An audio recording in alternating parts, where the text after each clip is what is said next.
Well, Mark, I've raised 3 children. I have a 26-year-old who is currently doing some graduate work at Chicago State. I think she's doing some prereqs so she could go to med school, but I'm not sure, and I'm smart enough not to ask her at this point in life.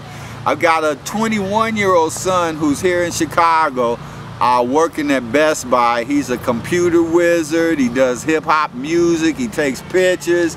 You know, he does that video stuff because he was out in California living for a while and hung out around directors and producers and some of my friends who are in the industry, in the music industry, and he's just doing exceptionally well.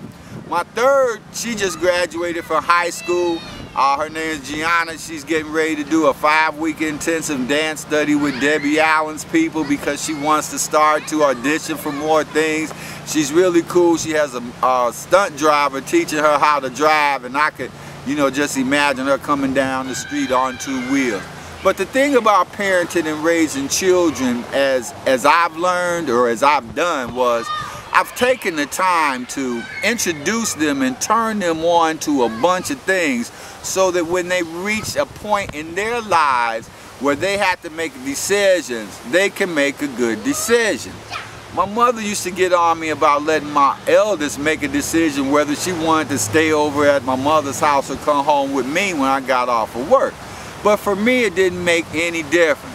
If she wanted to stay, she could stay. I could go home, change my clothes, read the paper, take a minute. I wasn't going to, you know, disown her or leave her over. I was coming back to get her. But it helped her understand that if she made the decision to stay at grandma's, she wasn't going to call me in 6 minutes. I'm going to turn around, come and get her. And she had to live by the decision she made.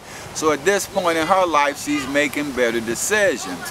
I spent a lot of time with them too, reading and playing and being interested in the things that they did, being supportive of the things that they wanted to do. And it's turned out a whole lot better for them, instead of like some parents try to put kids on a specific track that they're not, you know, interested in or capable of handling, and end up crashing and burning in life and having a really, really, really difficult time because we as parents sometimes try to make them into what we had desired to be but didn't fulfill, and that's not their purpose here. Also, you know, there was always rules and regulations. You know, they had rules, man, and they had to abide by the rules, otherwise something was going to happen. And usually that something happened to them when it was time for them to have or get or do something special. Hey, you broke the rules. Hey, you didn't get your grades. Hey, you was acting a clown in school, so nah, you can't have anything special. But I always supported them and their friends and what they wanted to do. Ended up as the father on the bus with a bunch of squealy girls, Girl Scout girls, as they went on their trips.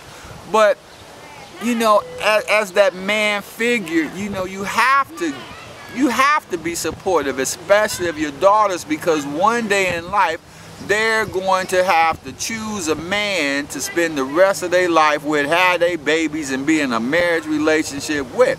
And if they don't have a good example, and if they don't have a good idea of what a man is, they can make some decisions that will follow them, you know, for the rest of their lives. It was fun. I found myself learning so much from my children as they started to grow, and I saw back in them the things that I had instilled in them, the things that their mother Sharon had instilled in them, that let us know that we did a pretty decent job in raising them, that we had some pretty decent attitudes about keeping our children healthy and safe. And mothers and fathers, there's nothing more than you could do for your children these days under these conditions, you know, beyond keeping your children safe.